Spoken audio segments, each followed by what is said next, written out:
Hello and welcome back to the Spin the Rock podcast. I'm your host, and with me today are my co-hosts. Vaughn and only Vaughn today, unfortunately. And it's like an annual tradition now. Last year there was a playoff episode with just me and you, and this year we're running it back again, just me and you. But we do have a lot of catching up to do. Starting with, we want to go over the NBA awards that have already been handed out. So, as far as I know, because I don't know if any more have dropped. It's only the clutch player of the year, most improved, six man, and the hustle award, which I didn't even know existed. So, tack on Teammate of the Year award as well, Mike Connolly. Teammate of the god damn. So we'll just go through this. Let's start. Do you want to talk about? Do you want to talk about the teammate or hustle award?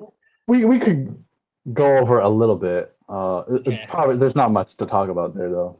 So Alex Caruso won the hustle one, which like good for him, I guess. At least Total he sense. and it does make sense. I understand. I just don't know. To be honest, I didn't know this was a thing, so I don't even know who else was up for it. To be honest, so I kind of just saw that Uh, he won it, but it's deserved. yeah, like it really doesn't matter who else was in the runners up for the Hustlers award. Like Mm-hmm. it's Alex Caruso's award, deserved. Um, he's he's kind of like that player any team could use because he does the like any things that don't show up on the stat sheet necessarily. Yeah, So that's all I can really say on it. yeah. It says a lot if like people are like Lakers fans are straight up begging every trade deadline to get Alex Caruso back. So like, and then the teammate award has like so many nominees. Harrison Barnes, Mikal Bridges, Jalen Brunson, KCP, Mike Conley, Markel Fultz, Al Horford, TJ McConnell, Larry Nance Jr., George Niang, Dwight Powell, and Jalen Williams. But the one who walked away the winner is Mike Conley. This one also makes total sense. Like of all these players, he's like always steady. He's not in any controversy. I'm sure he's looking out for all of his teammates, the coaching staff. Like you never hear Mike Conley in any like bad headlines. Like No. I think even in his entire career, no flagrants, no technicals. I think one time they tried to give him one, NBA immediately took that one back. So like nothing staining his resume whatsoever. Uh, as someone who's watched a little bit of Timberwolves because they're my wheel spin favorite team, you could just see it out there on the court how much his teammates love him. So like if he was a runaway with this reward, it doesn't surprise me. Yeah. Yeah. I mean, there's a reason. There's a reason why he's still in the league for sure, like as well, because his numbers aren't necessarily like mind blowing, but like you can tell he brings an energy. I mean, he's also just comes up in big moments for them. Really, I think it's funny. Like it's good to know this is an award, and like I'm glad he won. All right, basketball executive of the year, Brad Stevens, Boston Celtics. I mean, all people do is praise Brad Stevens. It's like so True. I'm not Like surprised he won. Another award I didn't know existed though. I only know this one because it pops up in 2K if you do my league at the end of the year. It's one of those Oh, awards. One of the recent ones, I feel like. But okay. yeah, if you concoct something where you get an all defensive player and then like a big man who can shoot threes that just complements your other players, and somehow doing it without trading one of your two major stars, like that's a W. Uh, Mm-hmm. it's not quite like a super team as you see like the Suns. You get three elite scorers, but it's not really. You watch them and they don't really mesh together. They Mm-hmm. don't have the team built around them either. So it makes sense why Brad Stevens would end up taking this. Yeah, I mean, when you go out and get someone like Drew Holiday, like in an off season where like everyone's fighting for Dame, like that's a big win. So congrats to him. And then NBA Coach of the Year. The Thunder's coach got it because I'm not even gonna try to pronounce that name. Mark Mark Da- Daniels. Daniels. Jesus. Yeah, I mean, that's so obvious. Like, if anyone else won it, like that would be like fraudulent behavior. You take a team who's younger than most March Madness teams to a first seed in the West as well. Like, that's insane. Yeah, like no matter who wins MVP, like we know Shea is a front runner. It's it's the coach giving the young guys like a recipe to succeed, Mhm. either be it as a role or as a star. You really don't see that among young teams. Like this is a first in however many years. Like when's the last like bottom of the tier youngest team making it as a one seed? Pretty much like Yeah, you don't see that. So yeah, exactly. well deserved. For sure. And then our first I think the next three are all controversial. I don't think a lot of people are unhappy with the next three awards. Starting with the Clutch Player of the Year. Surprisingly, people are mad that Steph Curry won because the nominees were DeMar DeRozan, SGA, and Curry won, and a lot of people are upset by that. What do you think? You just have to watch a Warriors game, like a close Warriors game, to know. Like, yeah, Steph could very well deserve it because literally no one on the Warriors can score without either Steph shooting the ball or Steph getting an open look for them because all the attention is on him. Mhm. I know SGA was a big favorite as well, but at the same time, a lot of his game when it comes to close games is fouling, getting fouled, getting to the free throw line. And maybe some people weren't as receptive to that as Steph's heroics, like shooting the three ball, making just Yeah, everything he could do for his team. yeah. I personally wanted DeMar DeRozan to win. I think he might go down as the first person to get robbed from a Clutch Player of the Year because he also was up for it last year and didn't win. So, and he's 0 for 2 so far. Um, I get why Curry won for sure. Like he is the reason why they had a fighting chance to make the playoffs in the first place. Like that's all him. I'm not giving credit to anyone else. So like I get why he won, but like personally, DeMar DeRozan is just like killing it game after game and like coming up big for the Bulls. I feel like he definitely could have won. I think he's a free agent this year, right? If Um, he gets himself on an actually good, decent team and they succeed and he's still showing up clutch time, I think the NBA will have no choice but to give it to him. Like, there's a reason why if he's in there next year, his third time, mm, like it will be like the Aaron Gordon of missing clutch player of the year, you know? yeah, I mean, it. I I I get why some people are mad, but at the same time, I also don't get why some people are saying like it was a popularity contest thing. So like, I mean, I don't know. Moving on. Sixth man of the year. Nas Reed won this. Uh the people who were up for it was Malik Monk, Bobby Portis, and of course Nas Reed. Another one, like I said, this one is also one that people are pissed. Um, I feel like this one though, people are are pissed more so because I feel like people legitimately think Malik Monk deserves it. Whereas I feel like the clutch one, it was like people were like, "Oh, the Warriors lost in the play-ins," and Curry, like it was like Curry haters. What do you think about this one? I thought Monk was going to run away with it, like Yeah. 15 a game, career high in assists. I think career high in points too, off the bench, and good efficiency as well. He's met all the criteria. Nas Reed, 13 off the bench, 5 rebounds, but a big reason why the Timberwolves are good in the first place, like he is the bench for them basically. But I thought Malik Monk was just, I think everyone, when they think six man of the year or six man off the bench, they're probably thinking like a Malik Monk, right? Like he's scoring, giving energy, and maybe it's because the injury at the later end of the season, but like Mhm. he still played enough games to qualify. So I also get why people are upset. Not that Yeah. Nas Reed doesn't deserve it, but I just thought Malik Monk, this was his year. Yeah. All very good nominees. But like I think what blows my mind the most is Malik Monk led in almost every stat for six man. Like he was first in almost every stat.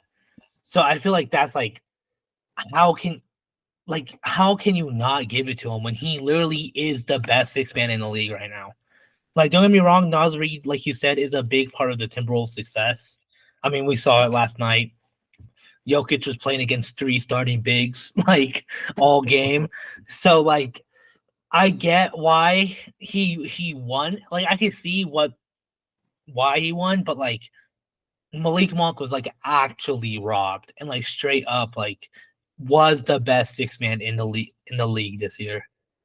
I have to know what the voters were looking at comparing the two that said, yeah, Yeah, I think Nas Reed is the winner. Like, it had to have been their team's placements in the standings. it Like, that's had the to be. only thing I could really think about, you know? Which Yeah. I could see that justification for like an MVP, but for a six man of the year award, like, come on. Well, especially like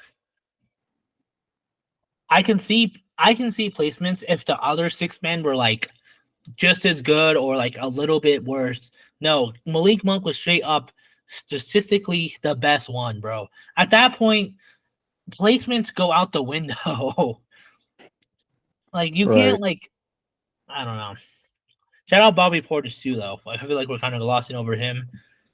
Yeah, I Um, mean, he's been like, again, another team that doesn't have a deep bench at this point, and Bobby Portis has always been the one. yeah, So shout out to Bobby, got a win for them all by himself.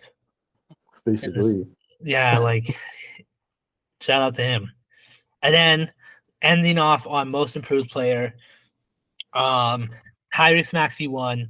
The people up for it were Sengun and Kobe White.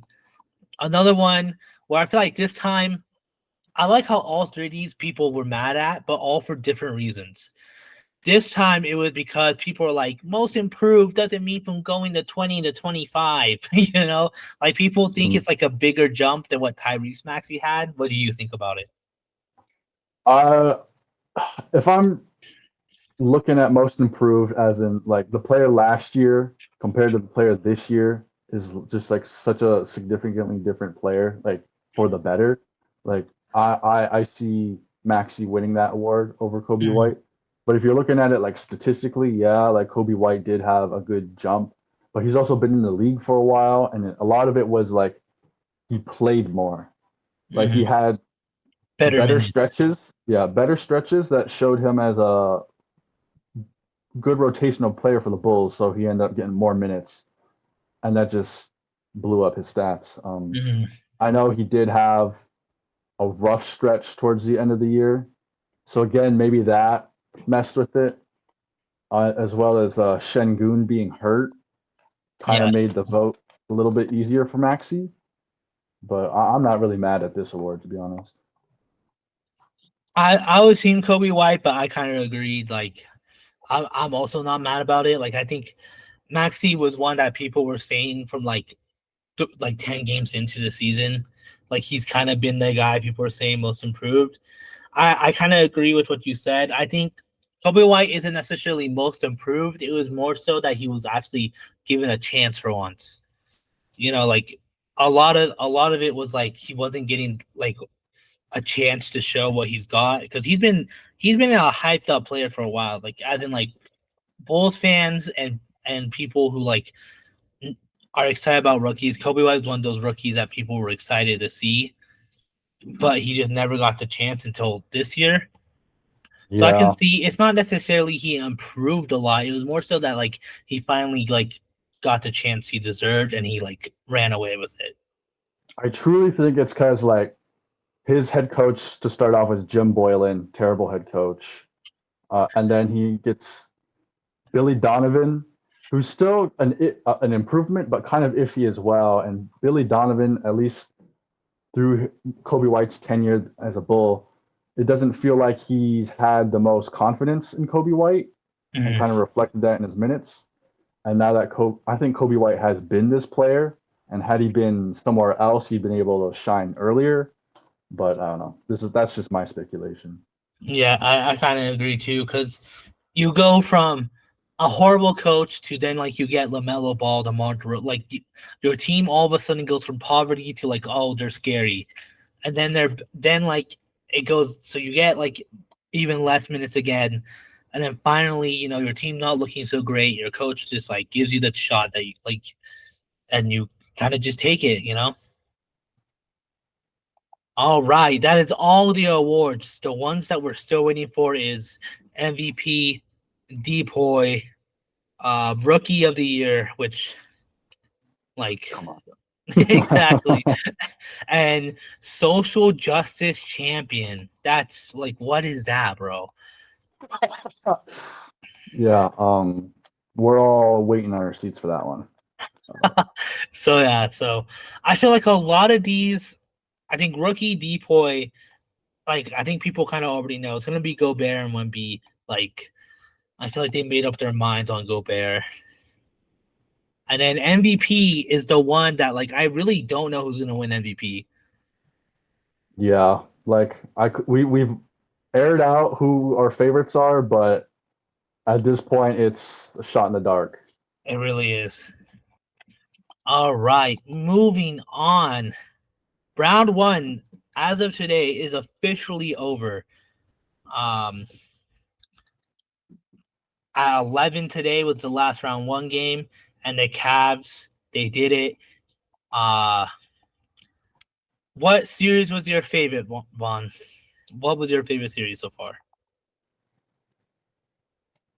I think I really enjoyed the Sixers facing the Knicks Mm, because like you had Joel Embiid getting hurt, coming back, like his eye isn't opening, he's got nerve issues apparently in his face, and he's still calling out there to play the game. And then you got Knicks fans who are traveling to Philadelphia and being louder than the Sixers fans. Like, yeah, and the Sixers fans aren't like a quiet fan base.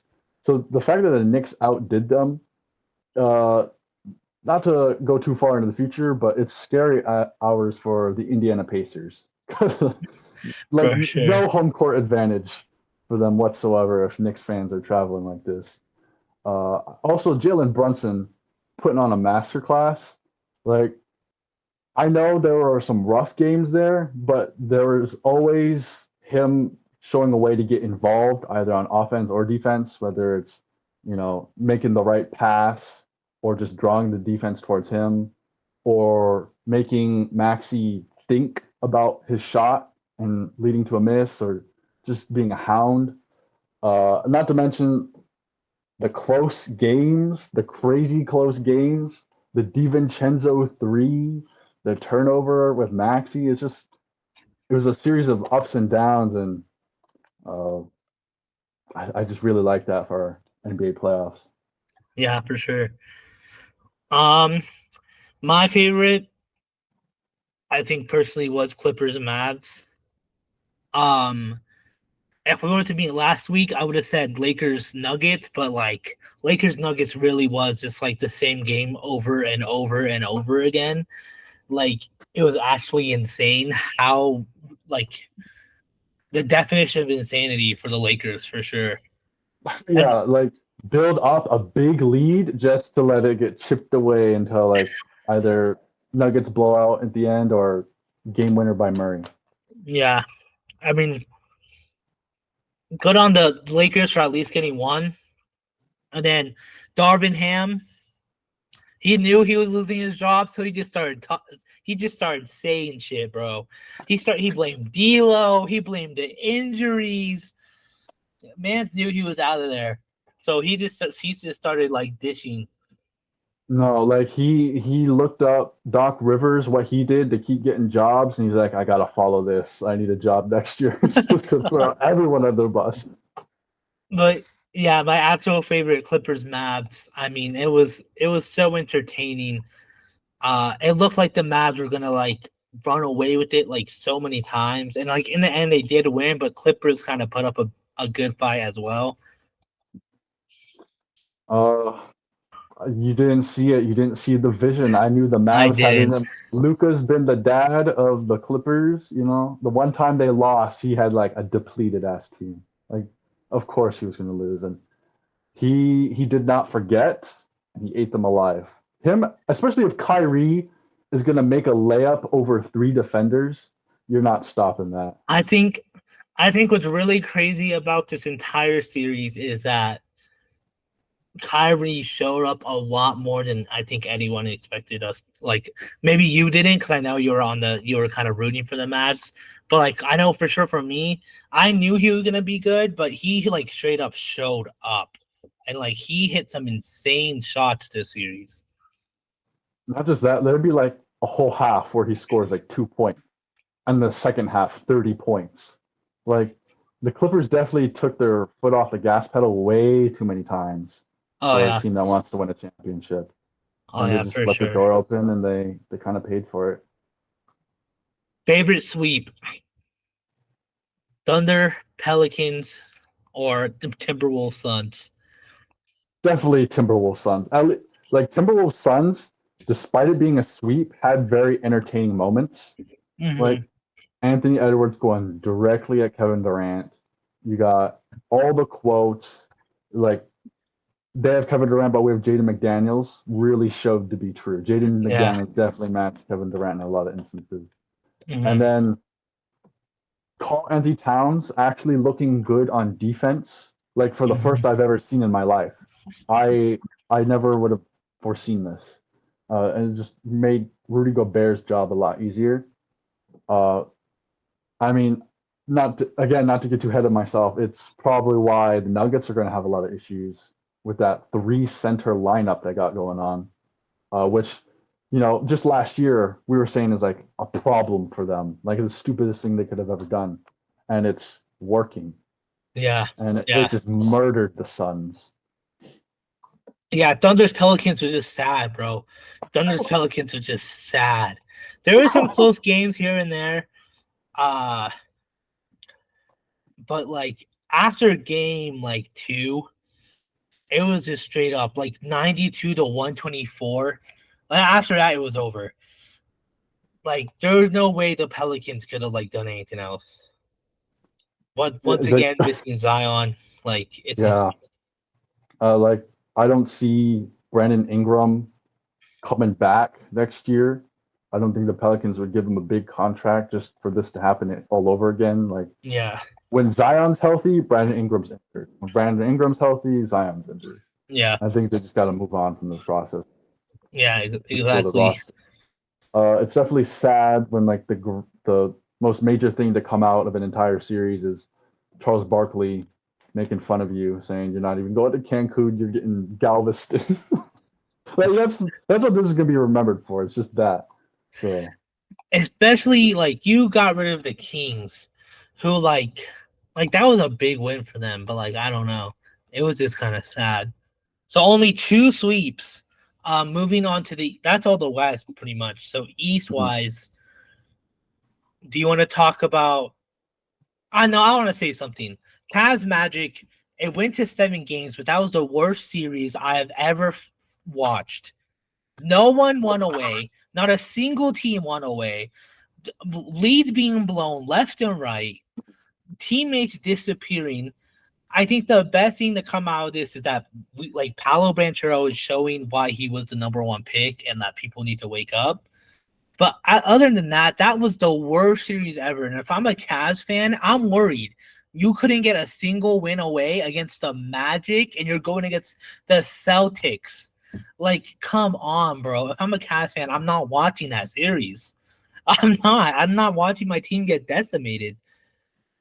Like I don't know if the Cavaliers got bots patrolling IG comments, but them saying Cavs in 6 or Cavs in 7, like those aren't real people. Like what made you confident in that in their series against the Magic of all one of the youngest teams in these playoffs? Don't make sense. Oh, Also, like for a 7 game series, it was like the quietest 7 game series I've ever seen. Like fans, not just in the stands, but like across social media, just like not talking about it. It got about as much entertainment factor as the Thunder versus Pelicans, no, which is ridiculous. A facts. sweep versus a 7 game series, it should not be that way. It took 5 games for both teams to score 100. It took five. It took well. Let me make the stat even worse. It took 3 for a single team to reach 100. And then game Yeah. 6, 96 to 103. Game 7, 94. The Mavs and the Cavs, the Magic and the Cavs both had games where they didn't hit 90. Like that's insane, bro. I mean, we can say that the Magic have been a good defensive team, but for both of them, it just looked like they had bad offenses rather than good Good defenses. defenses. Yeah. I don't know. I mean, I don't want to talk too crazy. I also want to save it. But yeah, I mean, that was definitely the worst series. I was watching it just out of pure hatred because I told you last week, I was like, no one has won away yet. And so I was like, I'm just gonna keep watching until someone does, and no one did. No one won away a single time. Yeah, it's scary hours for the Cavs against them, considering Jarrett Allen is hurt, and I don't Mhm. know when he's back, and so they're relying on Evan Mobley for a very switchable uh, Celtics offense that loves shooting from three. And Evan Mobley, I don't think is quick enough to keep up with that. Bam Adebayo, amazing switching. He could guard Drew Holiday, Derek White, or Al Horford, or Porzingis, anyone. That switchable defense on the Heat, phenomenal. Except they just didn't have enough. Like Heat had injured players, and the Cavs have none of that. No switchability. So uh, it might be a gentleman's sweep again for this case. I'll never count out Donovan Mitchell completely, but Donovan I'm Mitchell not. is the only one who scored in the fourth quarter in one of the games. Like, I'm not counting him out either. Like he had insane games and he showed up. He had 28 points. Um, so I think Donovan Mitchell is gonna be something. It's gonna be fun for you to watch Donovan Mitchell while you stomp out the rest of the Cavs. Speaking of Heat Celtics, it kind of looked like the Celtics were probably just gonna, you know, a lot of people were overreacting when they said that it looked like the Celtics were gonna fumble again, and then the Celtics quickly shut that down. 4-1 Celtics. The last game was literally 84 to 118. Yeah, I felt very proud of my prediction. I said 4-1 Celtics. Exactly that, 4-1 Celtics. Like I knew the Heat could take one away just because of their Heat. They're a gritty team, well coached. But they were missing Jimmy Butler, Terry Rozier. I think Jaime Jaquez was out for a while and partly through the series. They just didn't have enough scoring. They traded away Kyle Lowry, and they're missing Rozier, and they don't have Gabe Vincent anymore. They have no point guard really. Yeah, So the playmaking was iffy. But despite that, I am excited to see what they do next season because I saw Bam shooting threes. It wasn't very efficient, but he looked confident. And if he's working on this offseason shooting threes, they're a much scarier team next year. for sure. Yeah, it's kind of seems like If the Celtics can keep this up and just keep demolishing these lesser teams, they're looking scary. Even like for any West team, like I would be worried if the Celtics make the finals. And then lastly, Bucks Pacers 4-2. I mean, this was probably the best series in the East. Like besides, like I think you're right. I like Knicks Sixers a lot, but Bucks Pacers was fun to watch just to see like how like you didn't know who was gonna. I really didn't know who was gonna win. At first, it looked like Pacers had it easily, but then the Bucks got a win without Dame and Giannis. So it's like, oh my, like who's gonna walk away with this win? I think it's just definitely the inexperience of the Pacers that really caught it because we know young guys, be it Halliburton or I think Miles Turner might be their oldest, and he's like 28 or something, and he hasn't been to these playoffs at least in the competitive format in a long time. So you got a young versus old, and although Dame showed out, just wasn't enough without Giannis. Would if Giannis is in this series, do you think the Bucks take it? I don't know. Because even Siakam had a good series, and I honestly think that it would have been Pacers in 7. I don't think it would have been. I think the Bucks wouldn't have lost in 6, and I think it would have still. But Pacers still would have won because their depth looked obvious. Like the depth in the Bucks, the lack of it looked so obvious, and just like you said, Dame was having a good series too, and they still lost in 6. Like I think the inexperience was there, but I just think like the Pacers just like I think they kind of knew like we can beat this team, and they did. I mean, everything from the regular season and what we did see of like the Bucks in the playoffs, I don't think the games Pacers win changes even with Giannis. Mm-hmm. The games might be closer, but just all those holes in the roster for the Bucks is just way too much. And like they're not getting any younger. I think they're in danger here, considering Dame is like 34, Brooke Lopez is 36 or over 36, Yeah, Brook and Lopez is old. so maybe Giannis is there for the playoffs next year, but Brooke Lopez isn't, Yeah, and that's like their defensive anchor right there. So I don't want to get too far into it, but like if I'm panicking, this would be team number one. I'd be panicking in the East, you know. Um, but we'll have to see what they do this offseason. yeah. I mean, bro, when TJ McConnell is lighting you up, like that's insane, bro. I TJ just think McConnell has some wild games this series. I just really think the Pacers wanted to kill them. Like it didn't matter if it was Aaron Neesmith or TJ McConnell, they were just not afraid whatsoever of Yeah, well, like these players on the Bucks are like basically going to the Hall of Fame, you know. Even Chris Middleton, who had all his struggles in the regular season, like showed up and it still wasn't enough. yeah, Like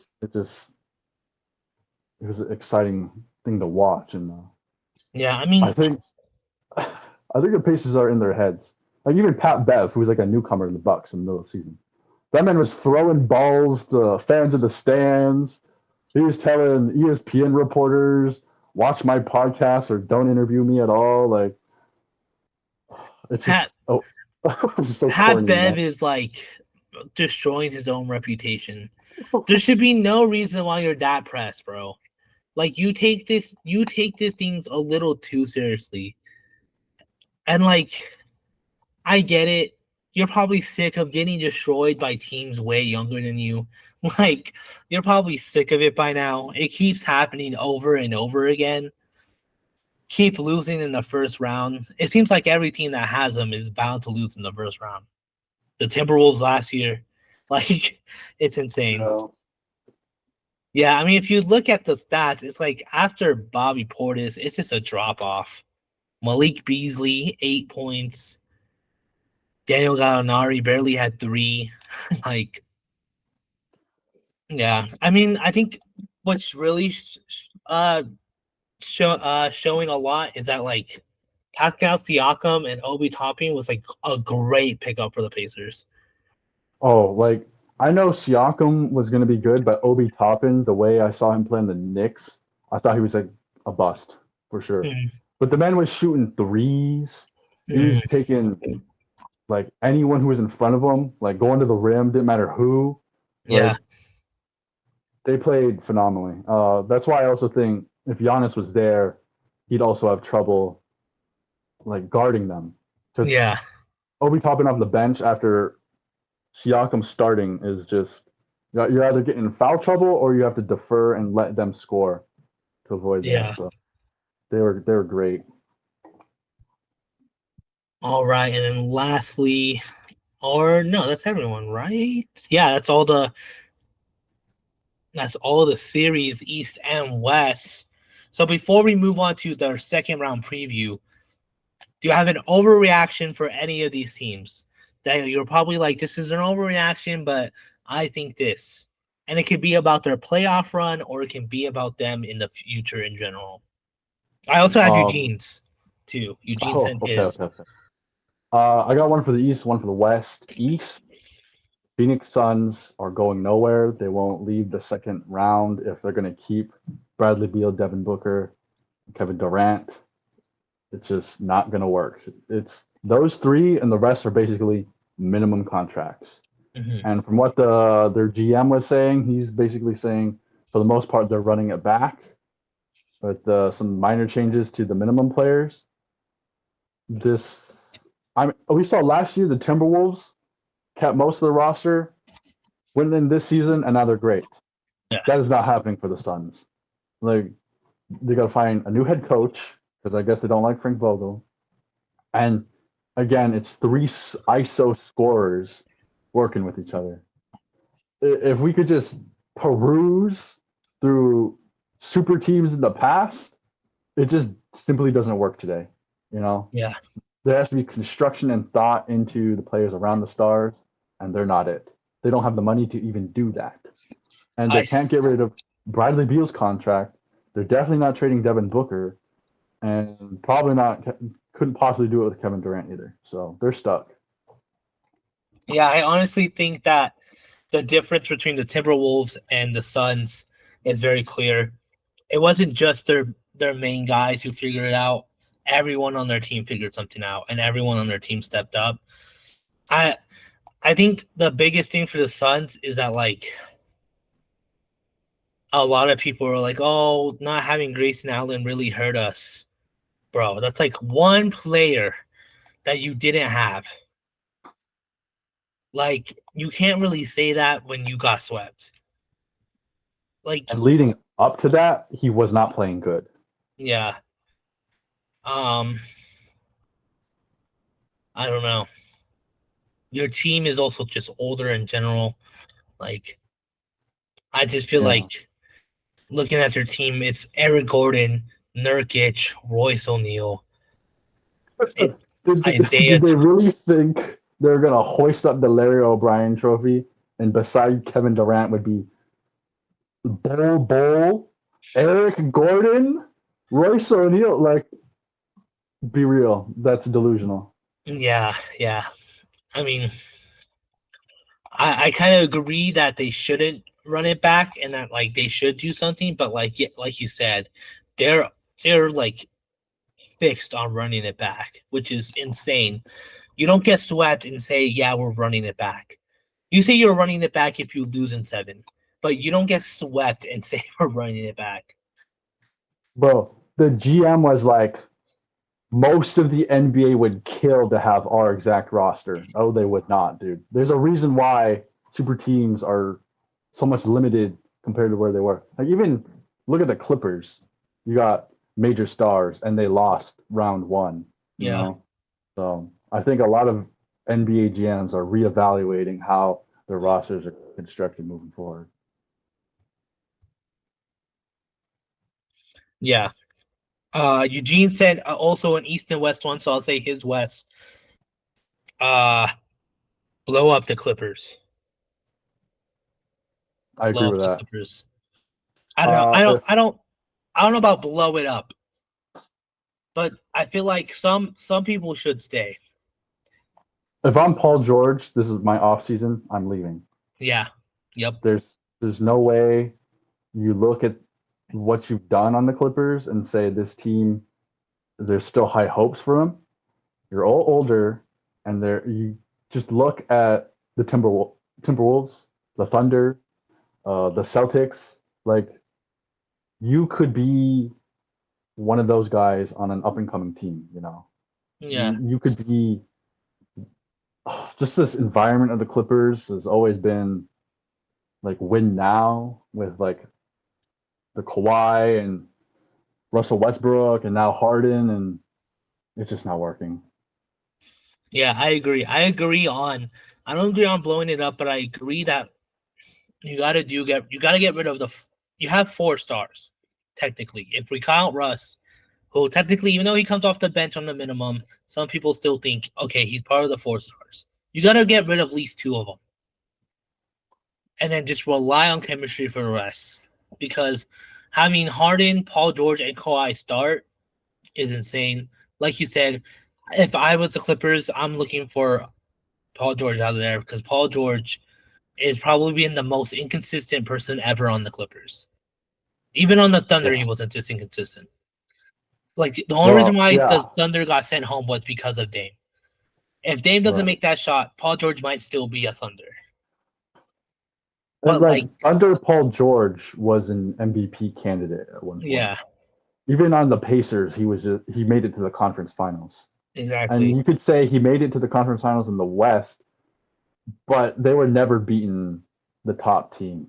You know, Yeah, I know you had high hopes for them this season, but like they're a different team from the beginning and the trade deadline and to now because they were Ty different. Lue, Yeah, Ty Lue is even coaching them different at every stage. Like I saw in these playoffs, Westbrook coming off the bench, not handling the ball. They had Amir Coffey dribbling it up. yeah, That makes zero sense. Westbrook should never be in the corner. Like you learned this from the Lakers, and they're making the same issues.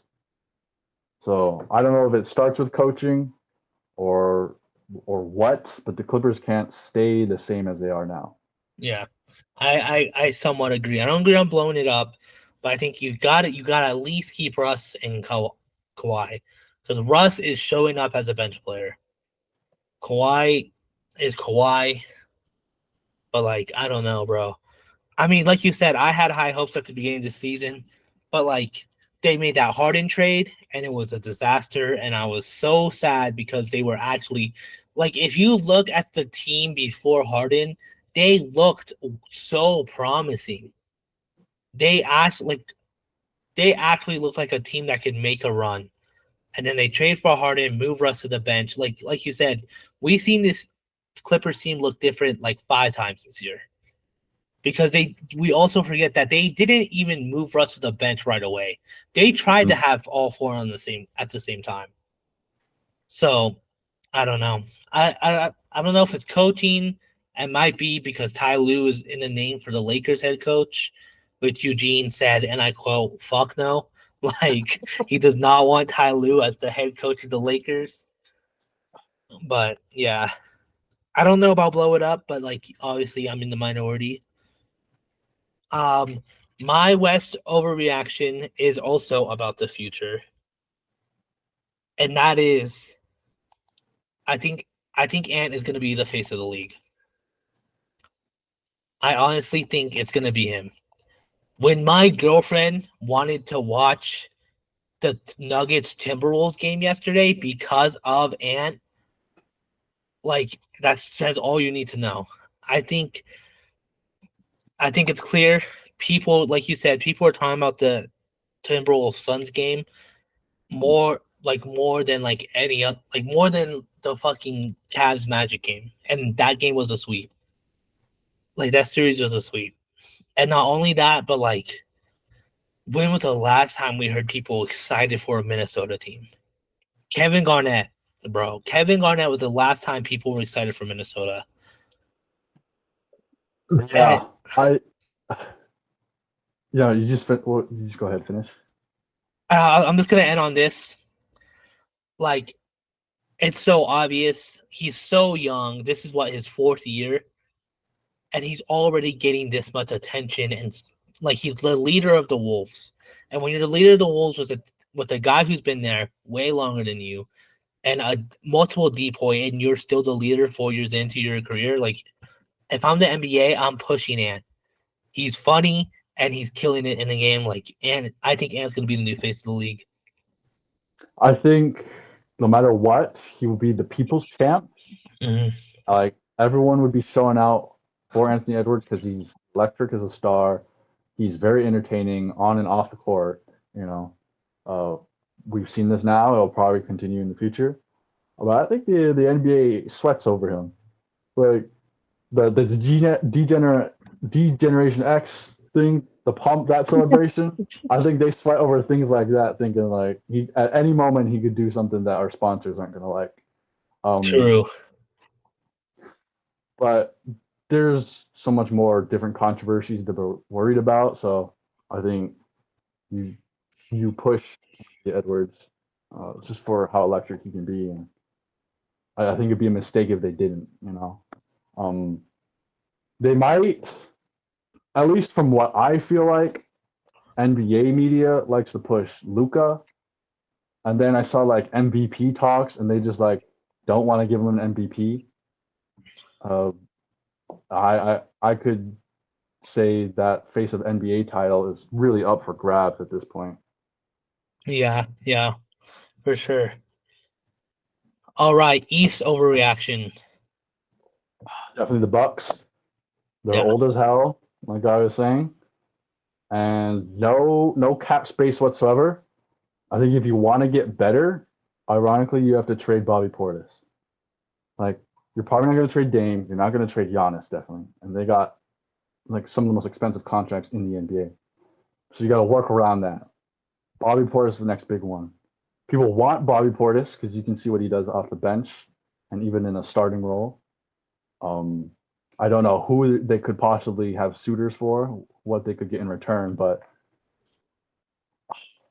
I don't think there's a market for Chris Middleton, really, considering he's pretty old too with an injury history. So it's got to be Bobby Portis. Uh, you can't go into next year with this same roster, kind of like the Suns situation, but at least they have hope to fix things. Mhm. I know Bucks fans don't want to get rid of Bobby Portis, but I think it just has to be done. Yeah. Yeah. I mean, you gotta do something. I just think this season was just like a downward spiral for the Bucks for sure. Injuries, firing a coach way too early, hiring an even worse coach. Like it was just a downward spiral for the Bucks for sure. I mean, the fact that they didn't even finish second just says a lot about how the Bucks. I know they still like you can say, oh, they still finished third, bro. They almost lost that too. The Cavs almost took third too from them. So like, I ideally like they do fire Doc Rivers, but if they were going to, they probably would have already done it. oh, Like they would have done. Lakers, Yeah. Lakers already got rid of Darvin Ham. Like Doc Rivers is probably there to stay, even though every NBA fan knows like that's like a death sentence for the Ass. Bucks. Yeah. Eugene also said blow up the Bucks, but he said another one, which, in his words, how overreacting this would be. But he said trade Embiid question mark. I think if I was a GM, I look at the resume of Joel Embiid in the playoffs, I would do the same. But I think what they're going to do is retool because they have a lot of cap space now that a lot of the role players are free agents. Tobias Harris is now a free agent. Thank God, bro. Bro, Tobias Harris scoring 0 points in a playoff game but getting $30 million is wicked. I don't know what he Jesus. was doing out there. And I that think, contract was defend like you can defend that contract for maybe the first year and the first year only. After yeah, that, it got harder and harder for people to defend his contract. yeah, especially with them choosing him over Jimmy Butler. Like at the time, I was told I was crazy for thinking that they didn't want to pay Jimmy Butler and Tobias Harris was a good option. All these years later, it's just going to go down as one of the worst signings in NBA history. And Tobias Harris isn't even necessarily a bad option. He's like a third option. He's pretty good. But $30 million a year for that man, Yeah. I think Sixers are. I know they're out first round, but I think they're just very relieved to have all those contracts off. Um, I think I don't know what Daryl Morey has cooked up because I don't know what free agent they would even want. Like I know DeMar DeRozan's a free agent.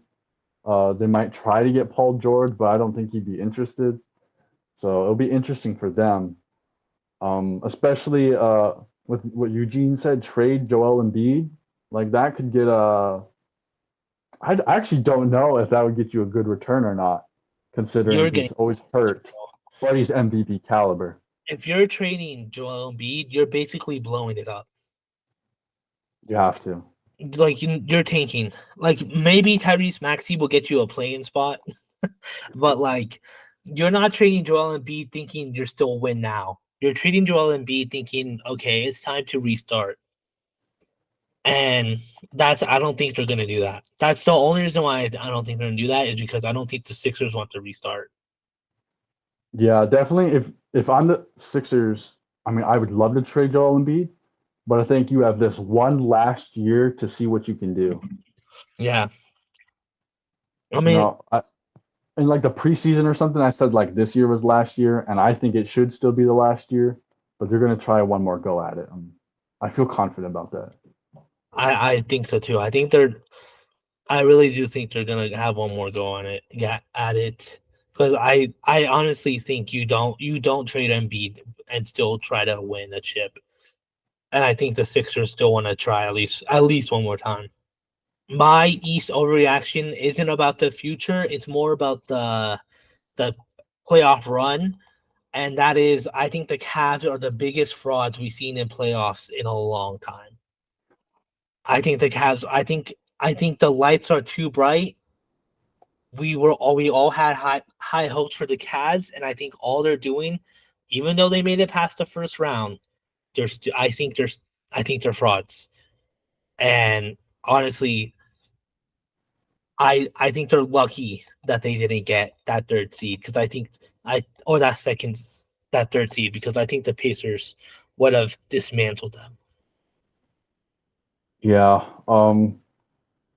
Last year I wouldn't have said this, but this year I think they deserve this. And only because at the end of the regular season they could have tried to fight for the second seed and they like rested their starters like last 1 or 2 games and they lost those games.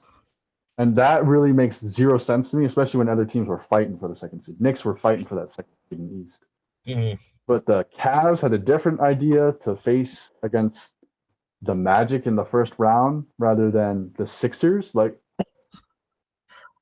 okay, you win first round, now you're facing the Celtics in the yeah, second round. That's like what a ridiculous thing to do.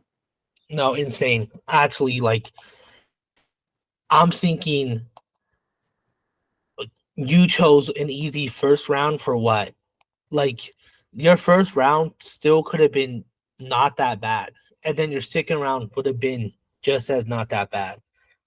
But Yeah. like you They kind of like they could have fumbled. absolutely made Eastern Conference Finals had they scooped up that second seed. I'm not saying it's a guarantee, but Yeah, definitely a higher chance in facing the Celtics in the second round. yeah, yeah. I just think I'm on the Cavs. I think I'm not a Cavs hater because I want them to succeed, but I just think it's like the Cavs need to figure something out and fast because you can't just You can't be fumbling in the playoffs with Donovan Mitchell when he was already upset. Yeah. Donovan Mitchell will dip on you, and he like if you give him a reason to, he's gonna dip on you because like he has that option too. He didn't want to go to you in the first place, and you're making it hard for him to stay. Like, I know Cleveland isn't a free agent destination, so I thought what they got was Max Struess and George Niang, good additions to for shooters to make it easier and Donovan Mitchell to attack the paint. Had to. Mm, But like again, free agents don't love going to Cleveland. Why would you do anything to jeopardize Donovan Mitchell leaving? You know, yeah, just it's frustrating to watch play out. yeah, exactly. Because I think all of us are so excited for the Cavs. All right, round two previews. Let's start off with the one that already started. Timberwolves Nuggets. Timberwolves already got the lead. How do you see the series ending? When we did our first round predictions and seeing where that was all going, I was confident about the Nuggets beating them either in a 6 or 7 game series. And I'll stick by that, but it's in so much more it's like I'm walking through mist right now Yeah, because I watched game one and Jokic has to deal with two very good offensive centers in Naz Reid and Carlton Towns. Like Naz Reid was quiet for most of the game. Fourth quarter came around and he was unstoppable. yeah, And then you got Rudy Gobert who is on Jokic defending him, and it's a hard time on offense and defense. And as capable as he is, it does slow him down, it looks like, because that man was exhausted in the fourth quarter. He was yeah, huffing at the free throw line. So that's a big worry. And just like the old quote goes, I already said it once, I'll say it twice. You know, they got Kevin Durant, we got Jaden McDaniels. You got Jamal Murray, we got Jaden McDaniels, you know. yeah. And that this is all not even talking about Anthony Edwards, who was a monster in game one. Now, I expect Nuggets come back, bounce game two, but it's going to be a lot more difficult than I had initially imagined if the Nuggets are going to win this. Yeah, I I'm still saying Nuggets in seven. Oh no, I said six. I'm upping it to seven because I really at first was so confident in them just because I was like, Jokic is still killing it, blah blah blah. But like Jamal Murray had a calf injury, and then like you said, the bigs last year. I felt like last year it didn't work. This year it's working so well, and that's a like even Jokic said like you need to clone me because like there's three bigs he has to battle. As much as I love Aaron Gordon is there to score. He's there to run and dunk, honestly. He's there to cut and dunk. So like Jokic is really responsible for maintaining the bigs. And like you said, he's gonna be exhausted. And as much as the Lakers Nuggets rivalry is heat and Nuggets fans are like, yeah, fuck the Lakers. We had to come back so many times, won by game winners. Like that's worrying, low key. Because if you think about it, what would that series look like if Darvin Ham wasn't the coach? Honestly, Bro. honestly, Right. bro, what would that like series look like if Darvin Ham wasn't the coach? Because so many times LeBron was like challenge that call, and Darvin Ham wouldn't, and like those points were like ended up being pivotal, like in our wins. So I'm upping to Nuggets in seven, but I honestly think this series is going to be the reason why we're exhausted in the finals. And that's Just even if we get out of there. I think it's like I think if they get a second game, like I'm worried. I'm so this worried if they get a second game. in the West, this might be their worst matchup for the Nuggets Yeah, because, you know, Aaron Gordon, I think, takes center minutes when Jokic is resting, right? Because who else is taking center in place of Jokic? It's not DeAndre Jordan. It's not DeAndre Jordan. So this is where not having a backup center is just gonna kill Jokic. He's basically gonna play all game, every game. Feels like, Oh yeah. um, and I feel bad for him, but at the same time, like everyone been saying this for years. There's no center that's coming off the bench plausibly for the Nuggets to give him rest. And this is just the, where it's coming back to bite them. Yeah, the decision to not get a backup center is finally gonna hurt us. Finally. Because honestly, we kind of got lucky that we last year that we like it didn't hurt us at all. Not saying like our championship run was lucky, but like it's not like we're not gonna have 2 years in a row where having no backup center is gonna help. You know, like it was only a matter of time before having no backup center really hurt us. And I think this is the series that's gonna do it. And if the Thunder beat the Magic, that's gonna hurt us again. Like, and even if the Magic beat the Thunder, like Oh, the Mavs. the Mavs. Sorry, I keep saying Magic. Mavs. Like, if the Mavs beat the Thunder, I still think having no backup center will hurt us because Jokic is gonna be gassed with how much switching the Mavs do. The Mavs do a lot of switching too sometimes. It's not as much Yeah, as the Celtics, but they can do it. And like Kyrie is gonna cook Jokic, bro. the Mavs also have defensive focused bigs too. Yeah, So although Jokic won't have to guard a Nas Reed and Karl-Anthony Towns back to back, it's like on his offensive end, he's going to have guys who specialize in not only like guarding perimeter and the paint, they can switch as well. yeah, scary. We'll see. Thunder Mavs. How do you see that going out? I was so confident in the Thunder at first, just like the Nuggets, but the Mavs after like taking a huge L in game 1 against Clippers, Yeah, basically figured them out. And oh, Kyrie's been so nasty. Luka's been nasty. PJ Washington has been reliable for the first time I've ever seen him in his career.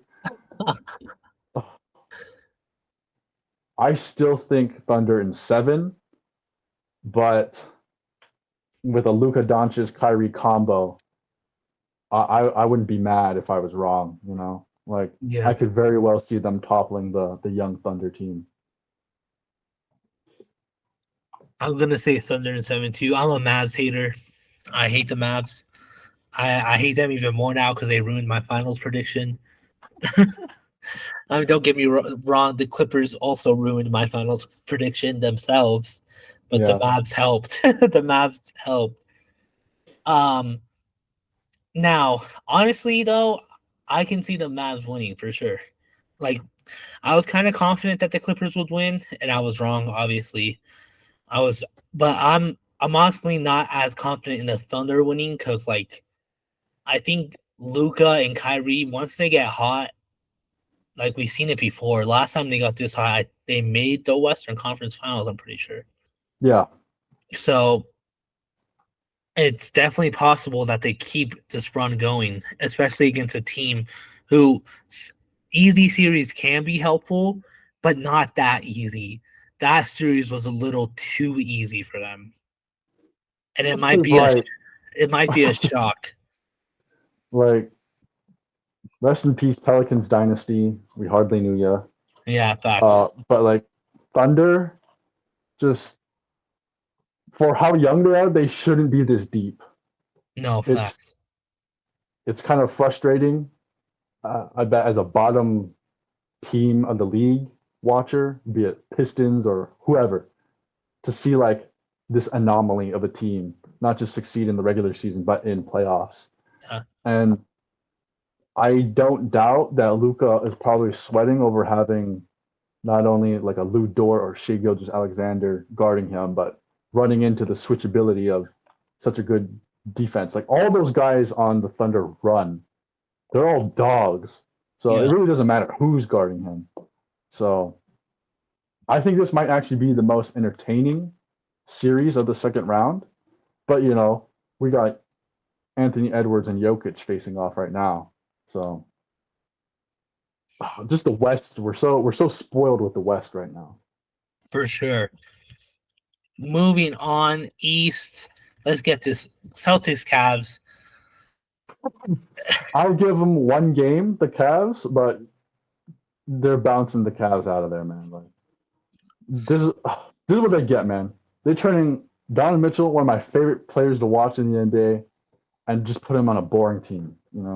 I like a lot of the Cavs players individually, Darius Garland, Evan Mobley, but together they are the opposite of the Thunder. They're completely not fun to watch. Yeah, I got you. You're a nice person. I got Celtics in 4. Like you said, Jared Allen is hurt. That's like there it is. Like boom, there it is. There's our one game gone out the window. Because like you said, it was a combination of good defense and bad offense. Why the reason why the Cavs Magic games went the way they did. But when you lose the Jared Allen, who is the defense, basically, like he is your paint defense, and he's out the window. Like if Kristaps Porzingis is healthy, because I don't know if he still is, I think even if he isn't, it's a fat it's L to over. the Cavs. It's over. Like let's say Kristaps Porzingis stays healthy this entire series, he's gonna have a field day. He's gonna have a field day, bro. Well, if the Celtics even wanted to, they could rest Porzingis for like most of the series just to be safe. True. Gonna bring out that broom.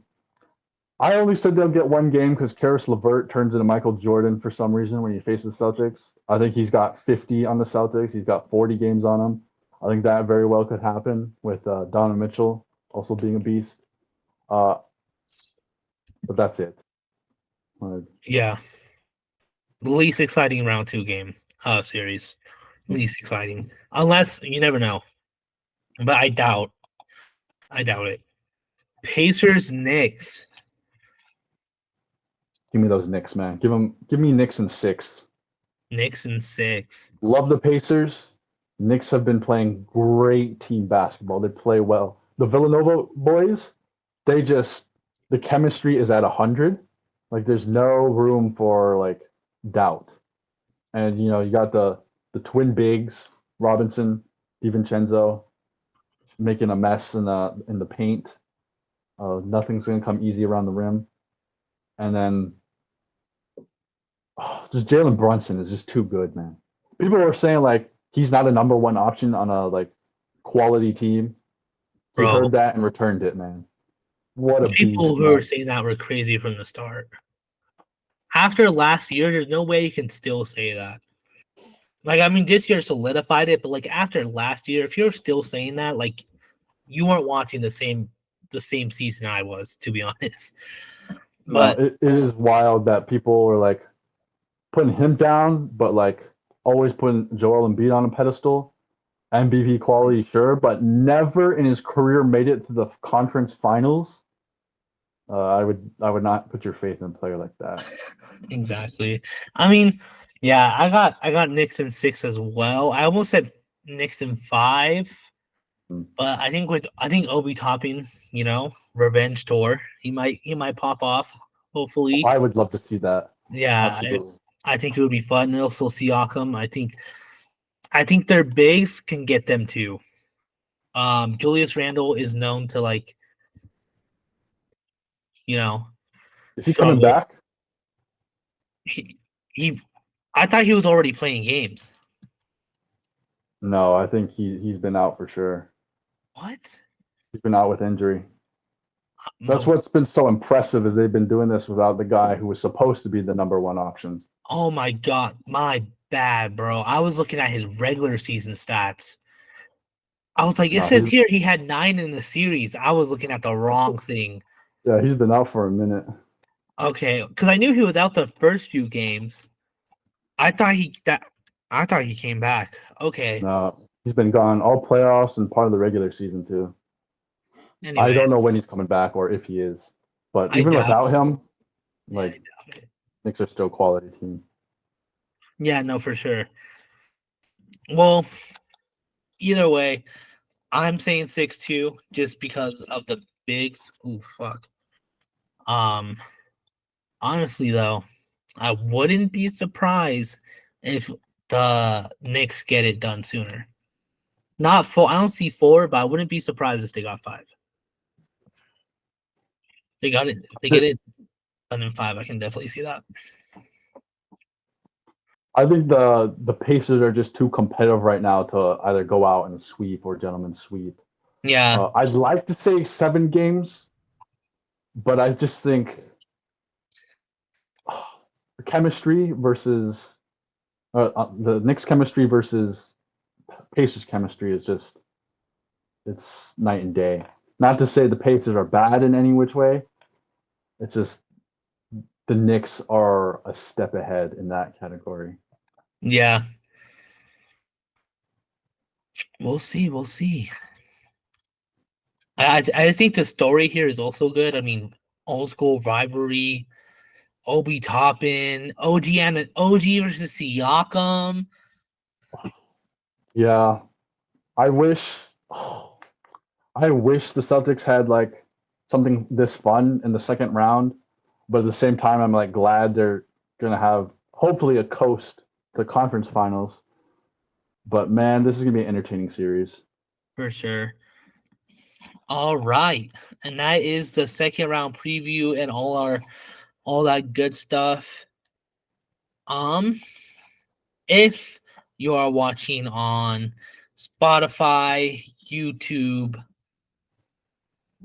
well, let me restart that shit. If you're listening to the audio version, we are on all podcast platforms. So make sure you give us that good old 5 stars. Let us know which series you're most excited for. We're on YouTube for video format, so make sure you like and subscribe there. You can also find us on social media at Spin the Rock for clips and all that good stuff. Thank you for listening, and we'll see you again next week.